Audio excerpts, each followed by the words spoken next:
Why dip it up when you can dive right in? Why let things simmer when you can cook up a storm? Why live life in half measures when you can live it to the brim?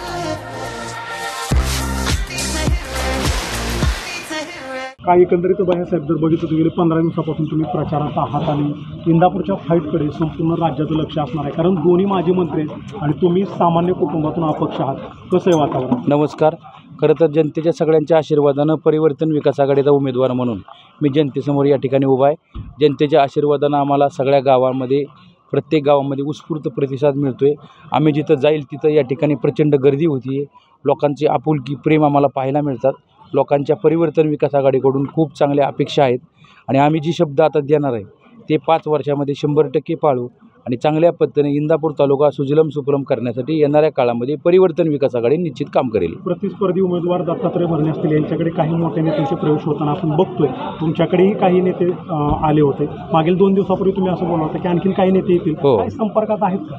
हाय चर्चा काय आहे, काय सगळे पक्ष आपापल्या पद्धतीने आपल्याकडे आणण्यासाठी प्रयत्न करतात, तसं आम्हीही प्रयत्न करतो. आणि सगळ्यात महत्त्वाचं आमच्याकडे जनता जनार्दनाचा आशीर्वाद असल्यामुळं मला वाटतं चांगल्या पद्धतीने या ठिकाणी यावर्षी परिवर्तन इंदापूर तालुक्यामध्ये 100% होणार आहे. किती मोठी फाईट असेल, कारण ही फाईट तसं बघितलं तर 2 घरंदाज नेते विथ एक घरंदाज अपक्ष. ही फाईट नाही म्हणता येत. शेवटी ही जनतेने किंवा एक राज्यघटनेने दिलेला अधिकार आहे. जनतेसमोर आपण जायचं, आपली जी काय विजन आहे हे लोकांसमोर मांडायचं आणि जनता जनार्दन जे विजन चांगलं वाटतं आहे त्याला ते या ठिकाणी प्रतिनिधित्व करायची संधी देतात. तसं मला असं वाटतं की ह्या वेळेस परिवर्तन विकास आघाडीला 100% इंदापूर तालुक्यातून संधी मिळेल.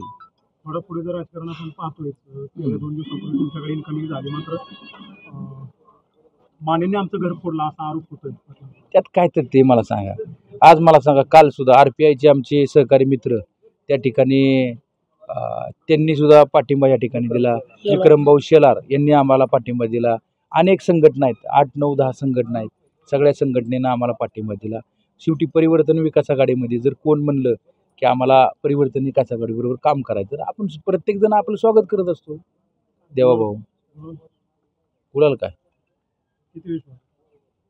मग तुम्हाला सांगतो, हे इलेक्शन जनतेने हातामध्ये घेतलेलं आहे आणि जनतेच्या आशीर्वादानं 100% मला खात्री आहे की परिवर्तन विकास आघाडीचा उमेदवार म्हणून सगळ्या कार्यकर्त्यांना ठाम विश्वास आहे की गुलाल परिवर्तन विकास आघाडीचाच आहे.